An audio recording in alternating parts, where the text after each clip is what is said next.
Only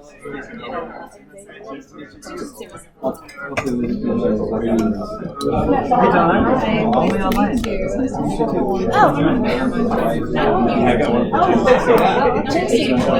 We need to introduce Dawn. Okay. Yes, please. Introduce Dawn. Okay. And I can't do it because I'm going to be doing this. Okay. And Jennifer's not here because she's sick. Right. Tell me your last name. Yeah. You want me to text it? I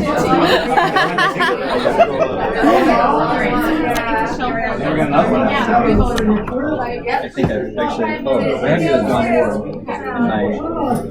But I'll have you in my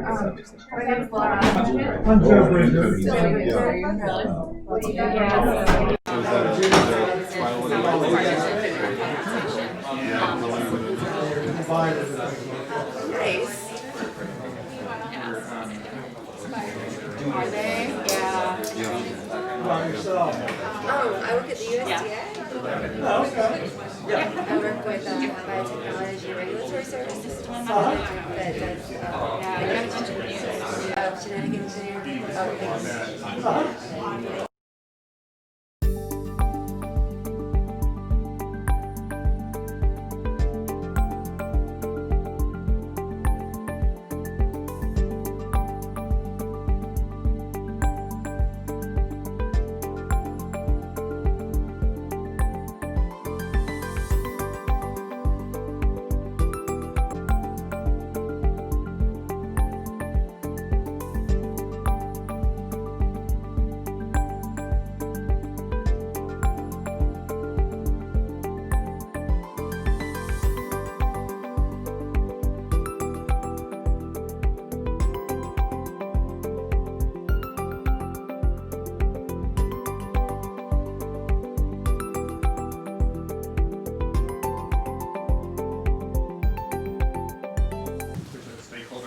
Analysis posted, right? It will be Almost, okay. Almost, yes. So that will go out and be publicized. Yeah, a few of us worked on a stakeholder analysis around the Gene Drive Mouse project, and that is close to being uploaded onto the GS website. So I'm going to pass around, so this is our sign-in sheet, and there's also, I brought a bunch of copies of our the highlights from the consensus study of this report, so please take one if you want. There's also free to download, but I have no need for multiple paper copies, so please take one if you're interested. So I didn't think of like asking someone else to introduce me. So I'll, you want to do a time? My mom and my wife are here today. So, I don't think you want us to do it. yeah, the introduction we do. The introduction would be very personal. You all know me pretty much, and so what I want to do though is I want to talk about my experience on this recent National Academies study. So I was appointed to this committee a couple of years ago, and we came out with our consensus study report last month.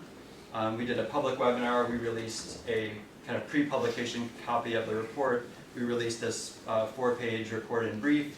And then, in addition, we did some briefings. We went and met with staff people from the House Science Committee and the Senate Science Committee. And we had a webinar with sponsors, who I'll show you at the end of the slides who the sponsors were. And there was also a public webinar.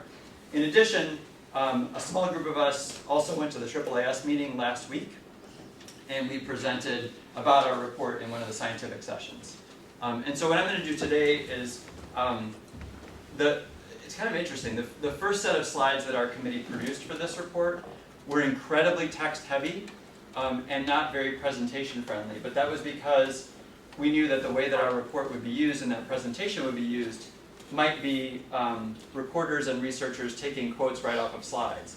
And so the standard image-friendly presentation wasn't good for that particular outlet.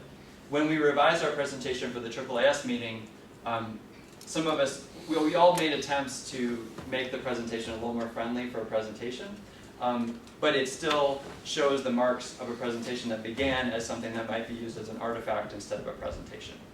So I will go fairly quickly through the slides. I want to give you a sense of the full scope of the report, but I want to leave plenty of time for questions and discussion.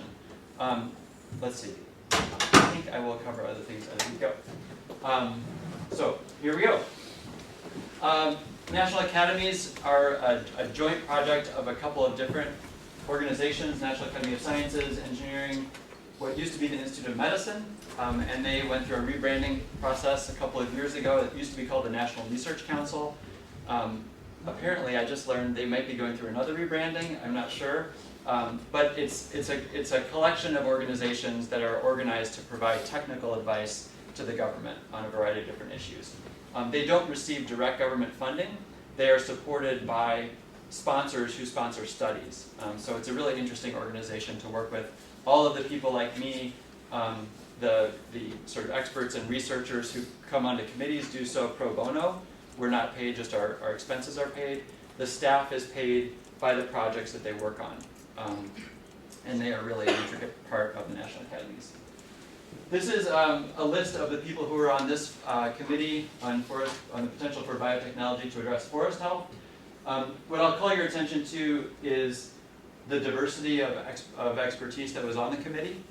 So we had, forest population genetics, we had ecology and entomology, we also had sociology, ethics, economics, and law. And this is quite typical of National Academy reports in this kind of realm to have this diversity of expertise. I just put arrows by the four of us who were presenters at the AAAS meeting. So we had someone who is a forest population geneticist, Steve DeFazio. Inés Ibanez is from University of Michigan, and she's a tree ecologist. And Greg Jaffe, who actually spoke at our colloquium a couple of years ago, is a lawyer, and then myself. So National Academies reports are organized around statements of task. Otherwise, they get completely out of control and go on forever. And so these are some elements of what we were asked to do as a committee. To look at the current state of the science around genetic engineering and forest health, to look at the potential ecological and economic impacts, the unique challenges and opportunities in this area, and looking at what research would be needed to fill knowledge gaps. We were asked to look at the current regulatory system that would apply to biotechnology for forest health, but we were not asked to do a complete set of recommendations for how the regulatory system should be overhauled or revised. Other recent National Academies reports have made pretty specific recommendations, so they didn't ask us to do that, although we ventured into that territory a little bit, as you'll see. We were asked to look at a risk framework and consider specifically adaptive management that might enable realistic testing and assessment of biotechnology approaches. And we were asked, what does existing research reveal about public views about the use of biotechnology to improve forest health? It was interesting for me that the title of the committee, the potential for biotechnology to address forest health, would seem to suggest many different kinds of applications of biotechnology. One of my first thoughts was, I wonder if we'll talk about genetic pest management of the insects that are threatening trees. And we were advised in an early meeting with sponsors that they wanted us to focus just on biotech trees and not things like marker-assisted selection, but really the engineering or gene editing of trees. So I think we may be criticized by having a narrow look at this question, but it was sort of dictated to us by the sponsors that that's what they wanted us to focus on. And there are reasons why that makes sense in terms of when you start to broaden out a report, you need all that expertise to come into, and the people who were appointed to the committee didn't have expertise on gene drives in insects, for example. Okay.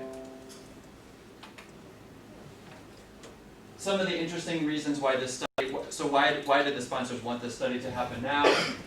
There was a broad understanding that healthy forests matter, and that forest health is being threatened by invasive species, invasive pests, and climate change.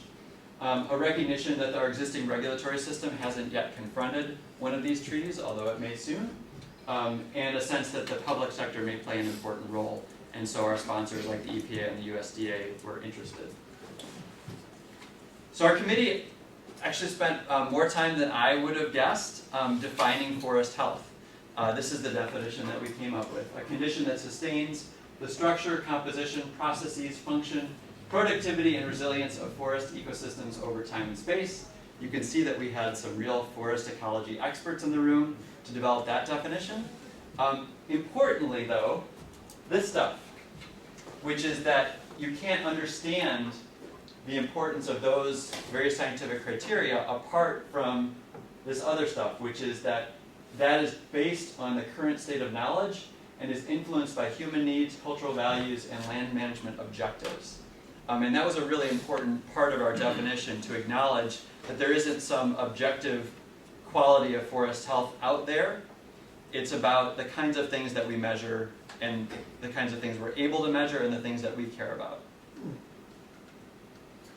This is a graphic from our report that shows essentially where are forests threatened in the United States. So the dark red areas are predicted to lose 25% or more of tree vegetation over the next 10 years or so. When I look at this, I'm not sure, is that a lot or a little? Should we worry or not? What I can tell you is that the assessment from about 10 years previously was, there's a 40% increase from that assessment to this one. So forest health threats are growing, and it's a pretty severe potential consequence on many areas in the US. This is some sense of, so where are these non-native pests and pathogens coming from? Gives you a little bit of a sense of the kind of data that we have about incoming species that threaten forests. This is just kind of interesting that when do these things arrive over time? The sap feeders kind of peaked in the early 1900s, but we see that the phloem and wood borers are increasing. Anybody guess why this is probably happening? Pellets. Yeah, so increased shipping, global shipping, means that wood borers are hitchhiking their way across the ocean and into ports and things like that in ways that weren't happening to the same rate, earlier. So, you know, in terms, I think I may have skipped, no. In terms of understanding, oh yeah, Mike. I just have a question, especially with the map slide. So where are you guys grounding yourself in time as you're thinking about this? And you know, is it 25% of the native tree vegetation or any type of tree vegetation? Like how? So we didn't do this study. This is a USDA study that was reported in 2014. I think it was tree vegetation broadly speaking, and not focused on native. Okay. And is the concept of a decrease in health a decrease over hundreds of years, like you had the insects population movement through time, or is it sort of projected just after colonial? Well, this is about when the study was done, and so from that as a state of being to between over the next 15 years, how much might be lost. So this is a fairly narrow window. Yeah. Okay. So why is this happening? I mean, just to get to a basic biological point, as we have species that are non-native who are pests and pathogens come into forests where trees haven't evolved with those pests and pathogens, they lack resistance to those pests and pathogens. So for example, ash trees in North America didn't evolve with the emerald ash borer. So the emerald ash borer arrives, and as an insect, it's quite devastating. This is just some of the ash trees that have been killed.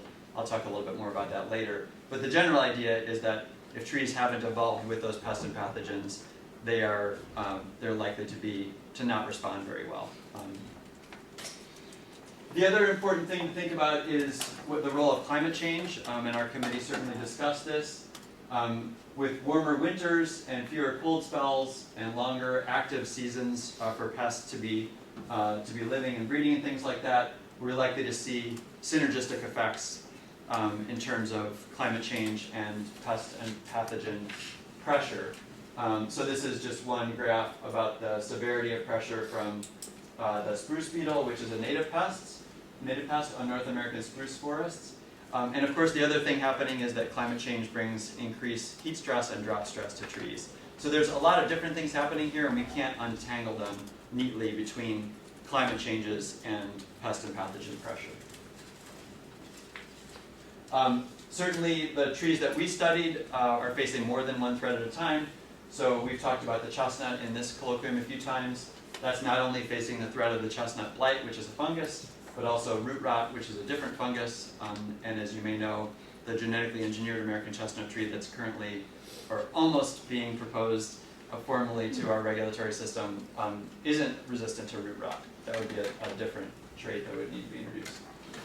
Likewise, white bark pine is threatened by white pine blister rust, which is a non-native pathogen, and the mountain pine beetle, which is a native pathogen. So our committee was told to focus on at least 2 case studies, and we chose 4. And the reason was not because we're overachievers, but because we were thinking about the kind of diversity of threats and diversity of geographic areas that are threatened and the kinds of trees that we're concerned about.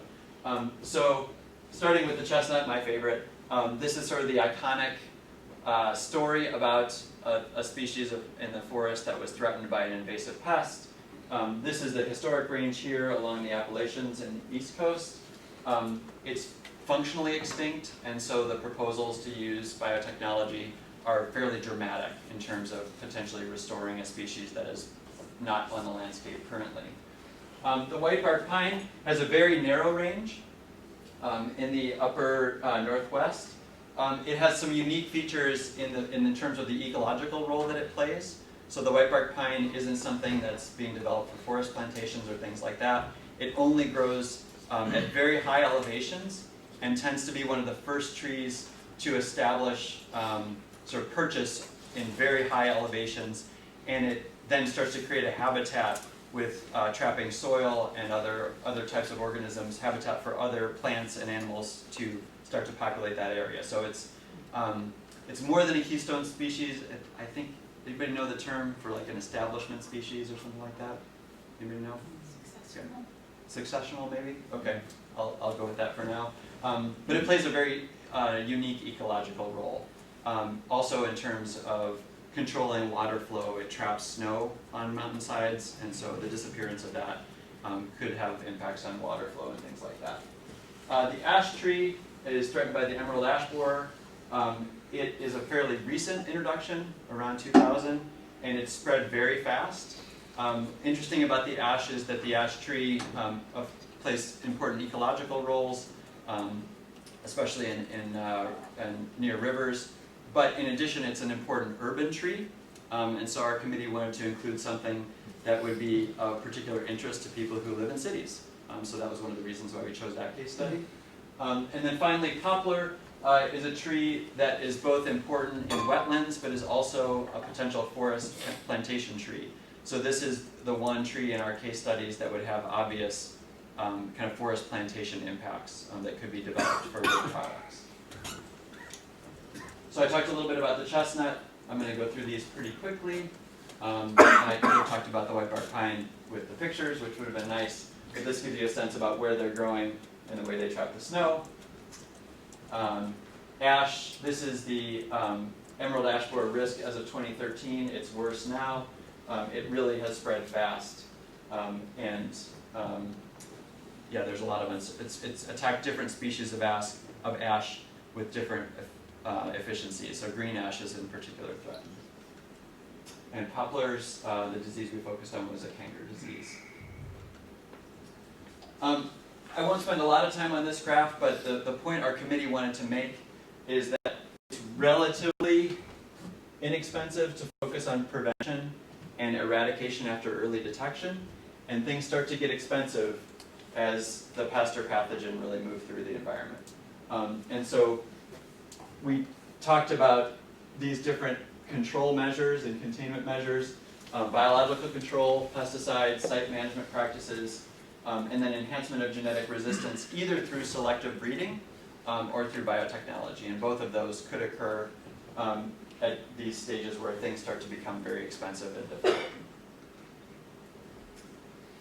So what role might biotechnology play if we think about this problem of forest health? So there are a couple of trees that have been altered with using biotechnology for forest health purposes, but none have been deregulated or released into the wild. So that's important to know.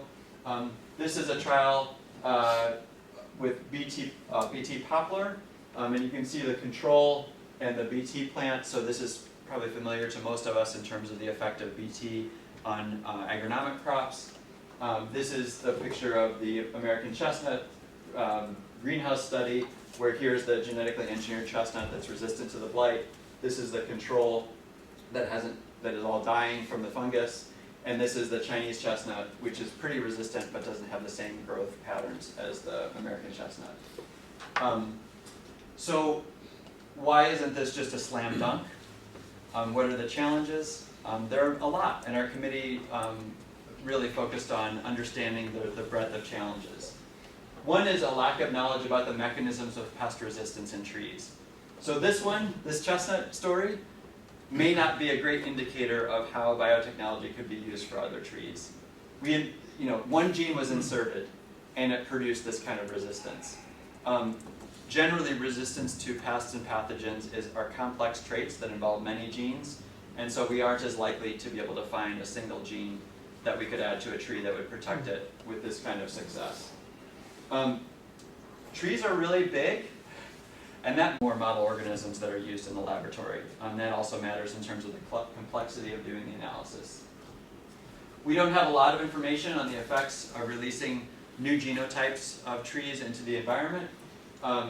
And we also recognize that trees occupy very diverse environments. So their range will go across different climate zones, different elevations, different rainfall, things like that. And a lot of them are adapted to those local conditions. So we can't think about introducing one genetic type of tree and expect it to flourish and succeed across the entire range of those trees. And so that's a particular challenge for introducing these traits. So this is a kind of slide where you notice recommendations. So these are particular recommendations that our committee made about this issue. So one recommendation was to invest in identifying or introducing resistance into tree species that are threatened by insects and pathogens. That might be obvious, but it's important that we said identifying and introducing, right? We're not privileging biotechnology as the answer. We're saying the resistance may be out there already, and we should find it. Second is research on fundamental mechanisms of resistance to pests and adaptation to diverse environments under a changing climate. Third is understanding that the deployment of any biotech tree will require an understanding of adaptive variation in the target species. So I talked about this a little bit, that there is likely to be existing standing genetic variation, so differences in these trees across landscapes, that is not only valuable to the current conditions that trees face, but to future threats in terms of pests and pathogens. Right? If you have a tree that's going to live 300 years, it will likely face many threats, and some of those we can't predict, right? But the assumption is that the genetic complexity existing in these standing populations could offer some measure of protection against those future threats. And so that resource is hard to quantify and understand, but we wouldn't want to throw it away with introducing a new trait. So this is just in terms of identifying that existing resistance. Here's a trial that was done on white bark pine, not genetically engineered, but different families of white bark pine, exposing it to blister rust. You can see that this row here did very well. So there may be resistance to the kinds of pests and pathogens that are threatening forest trees that exist already in populations. And so one strategy is to identify those families that would have that resistance and breed those through conventional means. And then it's important too to think about how these traits of resistance will work over time, both in terms of the lifetime of a long-lived organism, the tree, and also in terms of being passed on to future generations. This is just another diagram of looking at, so they call the ash trees that survive lingering ash, because it doesn't seem like there's a group of them that survive all together, but that you just get a tree here and there that survive the emerald ash borer coming through, and so they call them lingering ash. And this was a study looking at if you took a couple of lingering ash trees and measured what sort of impact do they have on the larvae of emerald ash borers, you get some interesting differences when you breed them. And so this one, which is a cross of these two, shows a great deal of killing of those larvae, way more than either of the parents. So there's certainly potential for conventional breeding of these trees if there is some existing resistance. I'm not going to spend a lot of time here, but we talked about the importance of looking at impact assessment and decision-making frameworks around these technologies. The committee focused a lot on ecosystem services, which are a way of understanding the value that forests provide to human beings in a lot of different dimensions.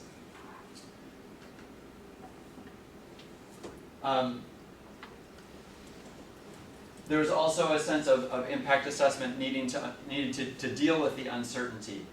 So this is a neat graph that was put together by one of our committee members, and it shows how the sort of importance or the payoff of introducing a transgenic trait varies not only with how what sort of competitive advantage the transgenic trait offers. So here it's increasing effectiveness, but also the insect pest pressure. So under low insect pest pressure, it doesn't much matter if your transgenic tree is more competitive.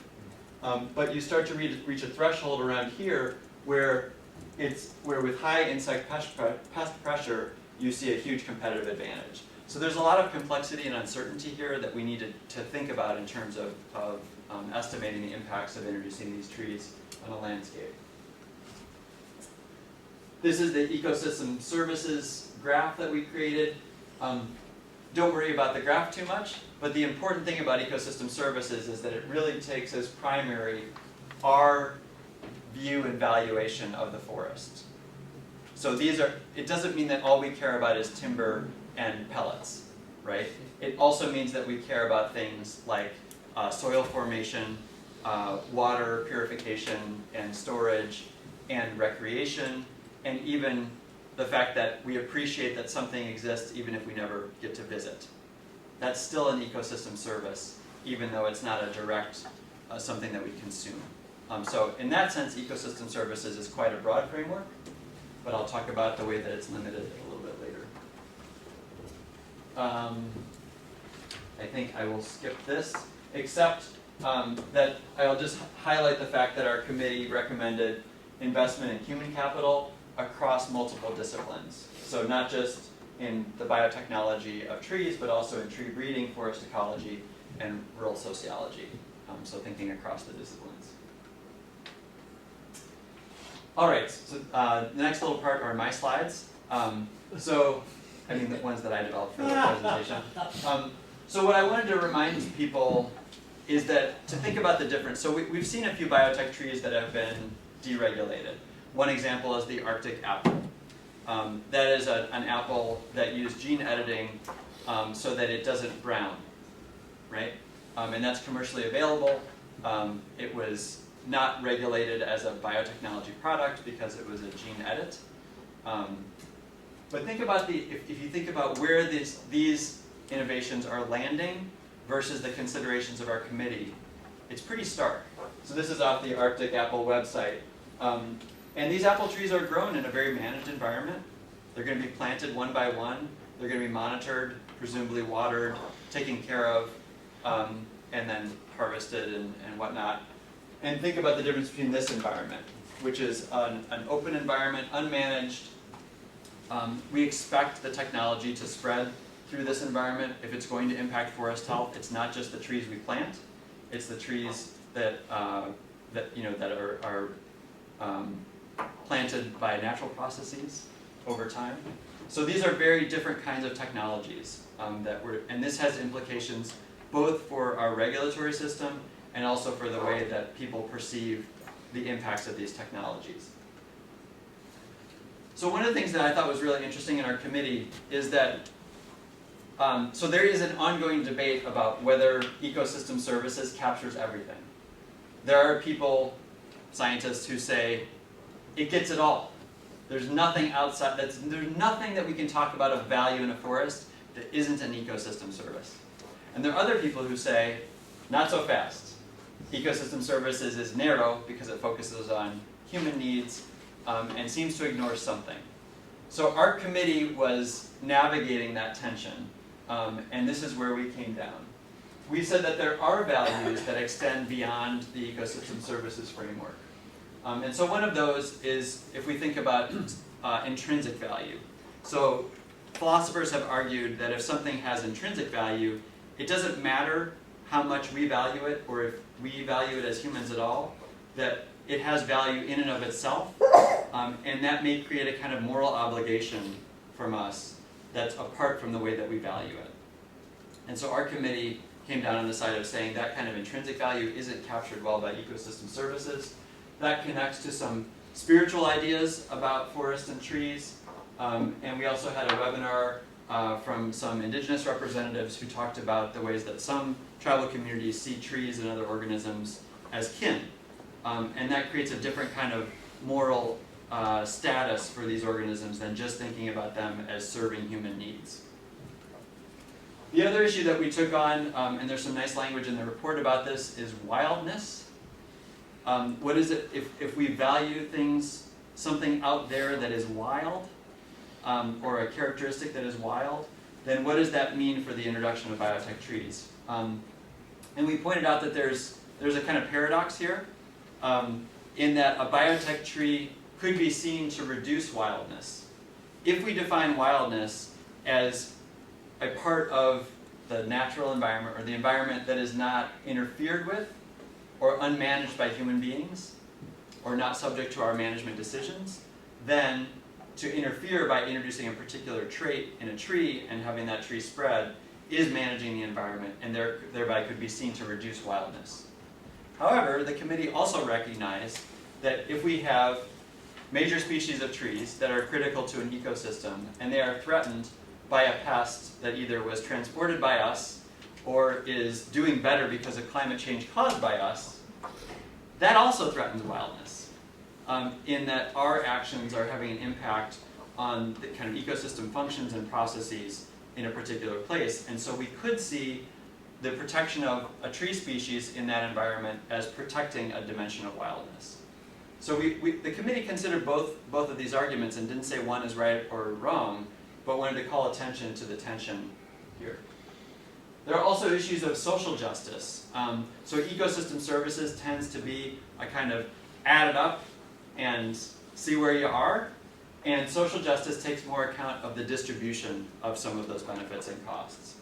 And so it's a distributive notion that ecosystem services doesn't tend to capture very well. We can also think about issues of procedural justice, which might argue that it's not just the distribution of eventual costs and benefits, it's also the way that those decisions are made. And again, ecosystem services doesn't capture that human value of procedural justice.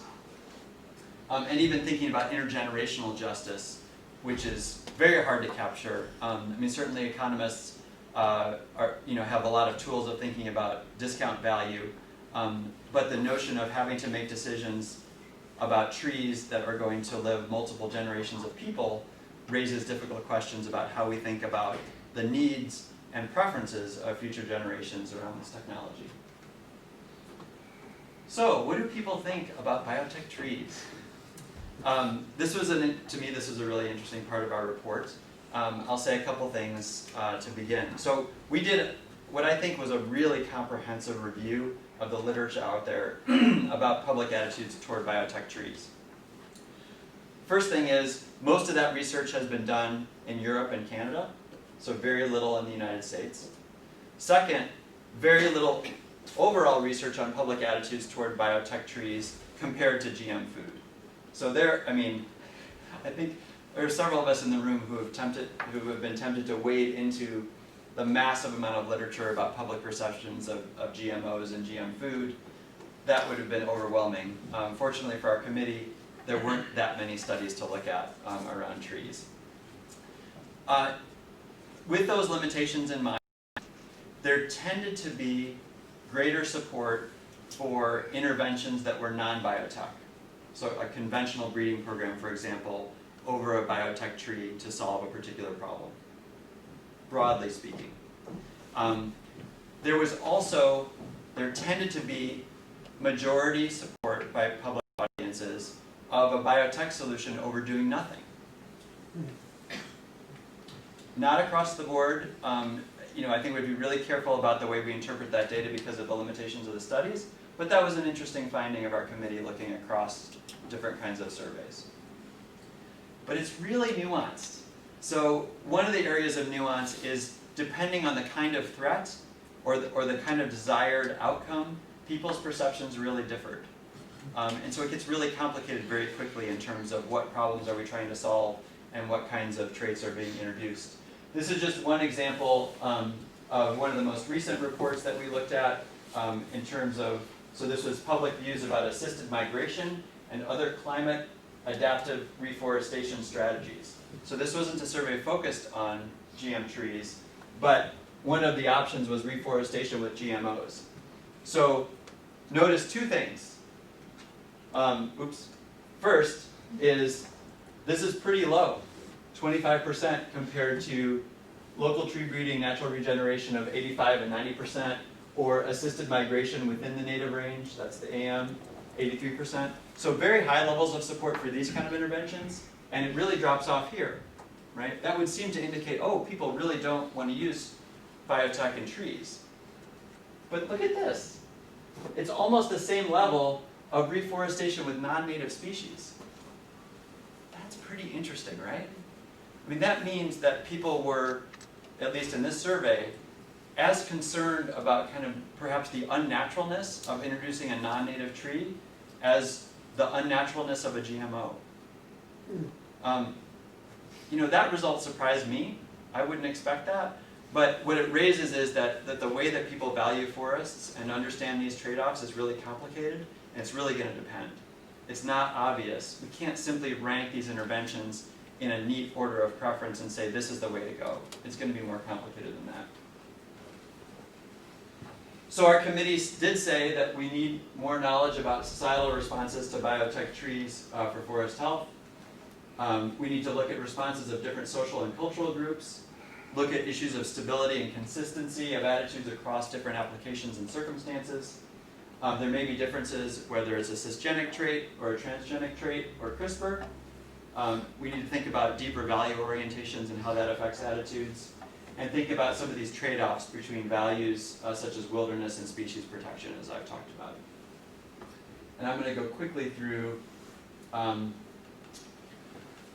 so I've talked a lot about this in our meetings before, about the need for engagement, and this is the report that we produced out of the Chestnut workshop that I called people's attention to. So we advocated for going beyond just surveys to understand public attitudes, to more analytical, deliberative methods. And of course, when I say that, I know what I mean, but a lot of people don't know, and so we've offered this workshop report as an example of one thing that's been tried that goes beyond survey data.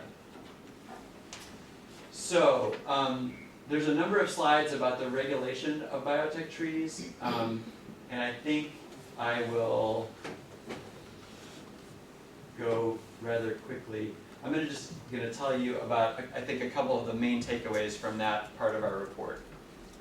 One is that biotech trees will be regulated like other biotech plants. At current state, there's nothing special about a biotech tree from the perception of regulators. Second is that our regulatory frameworks don't account for forest health the way that our committee described it. And so one of the recommendations of our committee was that both biotech and non-biotech interventions should be evaluated according to the way that they impact forest health in that broad definition.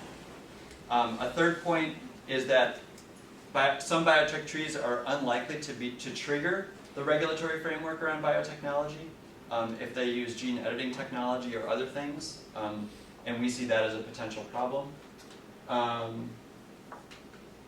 And I think those are the main takeaways. I'm happy to answer more questions about that. So This is just interesting too.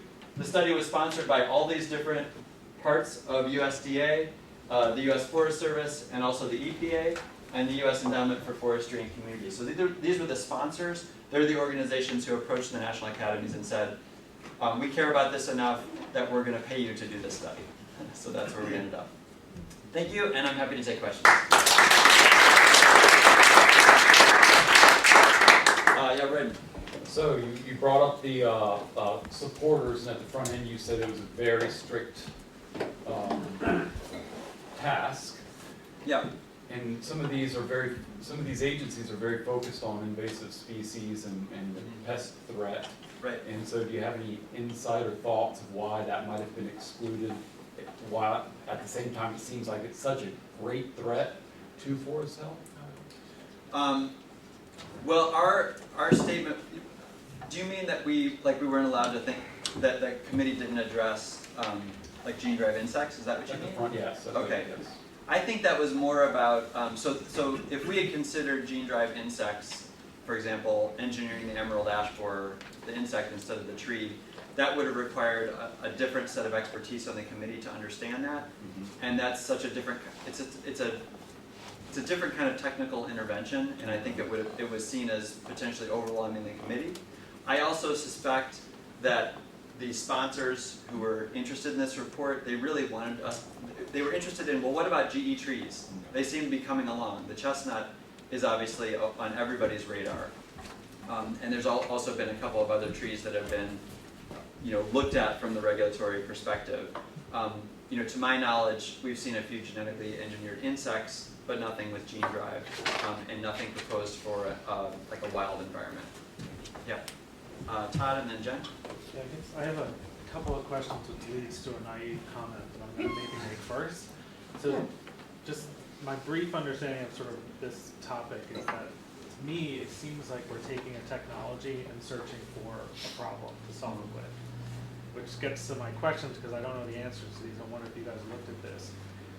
The timelines, you got a little bit, the timelines between like the pest invasion and then that causing damages in the trees, does that actually match up with the timeline of being able to introduce a GE tree, say we figured out what the solution is, and the actual natural sort of spread of that trait through the forest with the actual insect invasion? Does that match up in terms of timelines of actually the biotech piece actually being able to solve the problem of what the insect is doing? Right. That's a good question. We didn't wrestle with that timeline question. What we did look at was the potential difference between the timeline of using a biotech solution versus conventional breeding. There are many proponents of biotechnology talk about it being quick and precise and like we get it done and breeding takes forever. And our committee took the view that breeding does take a long time, but it's going to be a part of any biotechnology solution also. You're not going to get away with just doing a little genetic engineering, producing a plant and clonally propagating it and sending it out and solving the problem quickly. That both interventions are going to take a fair bit of time.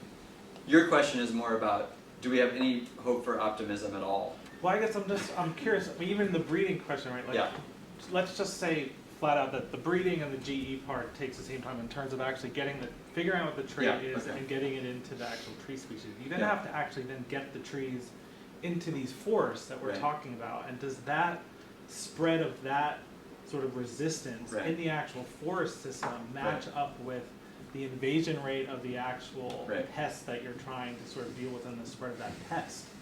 In terms of before it already wipes out the trees, but we've got all of these saplings that eventually will sort of come up, and so are we just assuming that, well, we're going to lose the trees that we have now and fine because we've got sort of the second generation that will be able to resist that once they reach maturity? Yeah, it's a good question. Anybody have comments about that? Yeah, Eli? So it's mostly the second case that it causes, I think everyone expects it to cause a demographic shift. You lose mature adults. So we're talking about sort of enabling a next generation of trees to, in essence, re-establish themselves in the forest. Yeah, I think maybe the two key factors are really young trees could be contributing pollen. So you would hope that you could spread around some little GE trees and they start contributing to the gene pool, and much more mature trees, which produce a lot of offspring, could produce that next generation, but that's still producing babies. Right. And the other thing is that like trees, they do live several hundred years, but they can grow faster than we think. It's not entirely linear. They can get that big in a countable number of years, like a humanly observable number of years. But yeah, I've never heard anyone claim that it wouldn't be like a big demographic shift, no matter what you do. Jen, and then Jean. I'm curious about using BT in trees, and we know how quickly insects can evolve resistance to BT, and the lifespan of a tree is a lot different than the lifespan of, say, a corn plant that could be re-engineered over a couple of years to have like different traits. You can't exactly re-engineer a tree very frequently and establish it in a forest. Anyway, did your committee have any feelings about this? Well, we all hands and we love BT or do we hate it? So what we did emphasize is that it would be important to know or to be able to predict to some degree the stability and durability of resistance over time. And so, I mean, your question about BT in, especially in an unmanaged forest is a pretty big deal. So it's a really good question. The committee is identifying concerns and ideas that would need to be investigated, but we didn't make particular recommendations about specific biotech strategies. But it's a really good point. Jean? Could you go back to the public opinion slide that was like 3 ago? Yeah, sure. Whoop, that didn't work. Oh, I had it upside down. That's fine.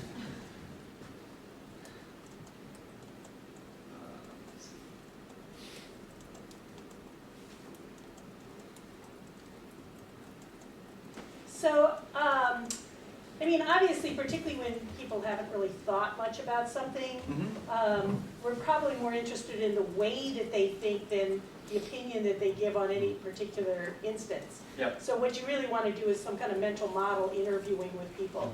But I will point out that there's some, this information actually gives some insight into how people are reasoning. It's not just that the GMOs are treated as non-native. Look at the one above. Yeah. Assisted migration outside of native range. That's inserting an alien tree into somebody else's environment.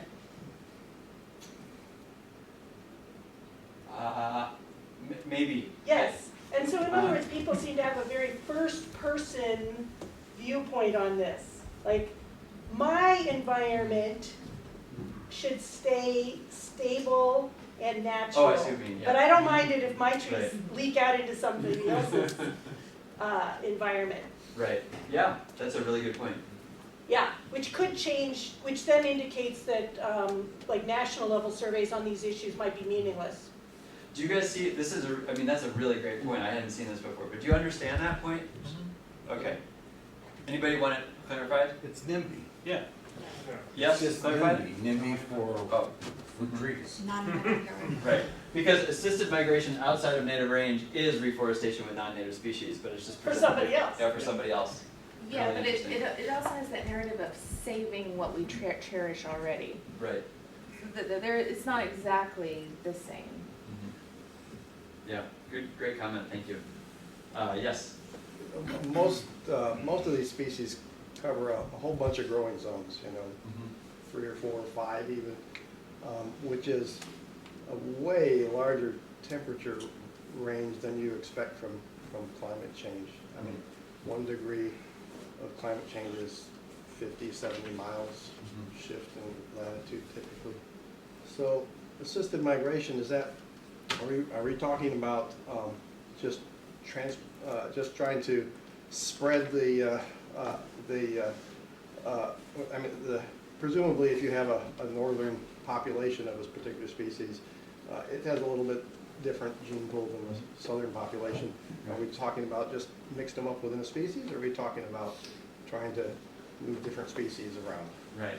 I think the assisted migration is, for example, if the range, you know, if a tree is, the current range is like this big from north to south, that you might imagine that a future range would be further north.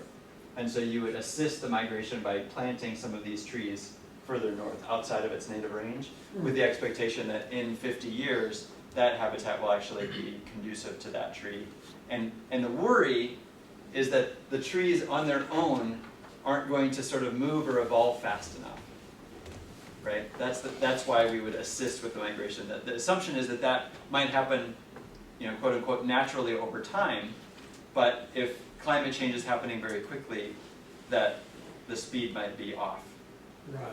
Does that make sense? You don't, but don't you expect to see that on the fringes of a range, you don't have just a cutoff point. You've Right. got a dwindling population. Yeah. And they're dropping seeds, right? And Yep. so if the, you know, we might get a couple of degrees over the rest of the century, but Right. we're not talking a really large distance here. Although that assumes like kind of continuous distribution. So with white bark pine, which is at very high elevations, we don't see a neat sort of ridge back that it can just migrate north to south or south to north. It would have to hop over expanses of land. So I mean, there's some complexities there. I'm not a population geneticist, so I'm not the best. Anybody want to comment on that before we take another question? Yeah, Eli, you want to make a quick comment? Yeah. I do think that the context of getting over barriers to normal migration is usually what's meant. Like, of course, the population is going to spread in its own way, just like you said, but like if there's agricultural land you need to jump across, or streams and rivers and roads and so on, and mountain peaks. I think that's usually what they mean. Okay, thanks. Adam and then Mike? So I'm curious, given your experience on the committee, if you could highlight some of the tensions that were at play, that emerged, and how they point to kind of contemporary tensions that exist within biotech decision making in general? That's a great question, and nope. So literally, that was like almost like a setup. I swear I didn't ask you. But it's true. Actually, so one of the agreements that people who serve on these committees make is that we won't talk about the process. We won't reveal the discussions. We won't reveal our own opinions about what we agree with and what we disagree with on the committee. It is a consensus report, so nobody said at the end, I can't live with this, I can't have my name on it, but it doesn't mean that all of us agree with every single part, and we're not even allowed to retain the drafts of documents and notes and things like that along the way. We have to destroy them. So there is an expectation of privacy of the process that I try to take seriously. So, no.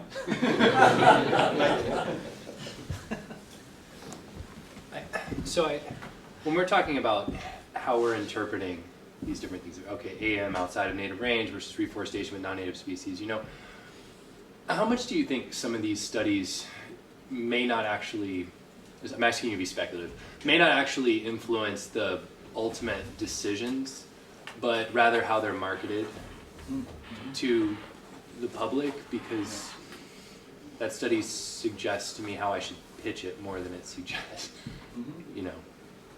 Yeah, so I think these kinds of studies provide fuel for campaigns on both sides.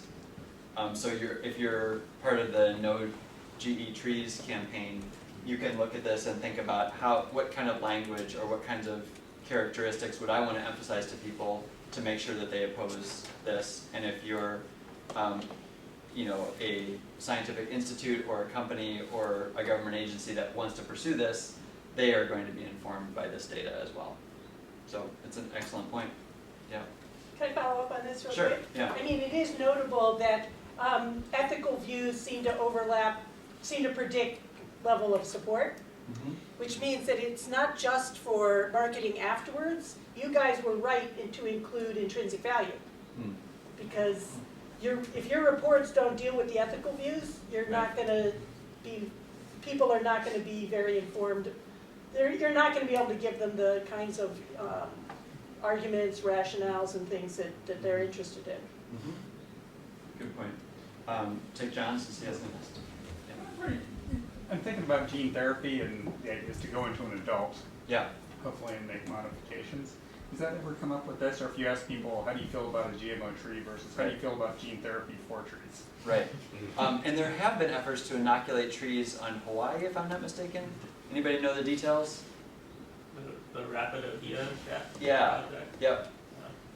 And you could just say efforts to inoculate trees against the fungus. Right. Leave it there. Right. Okay. So that has been considered. Our committee didn't look at that in particular.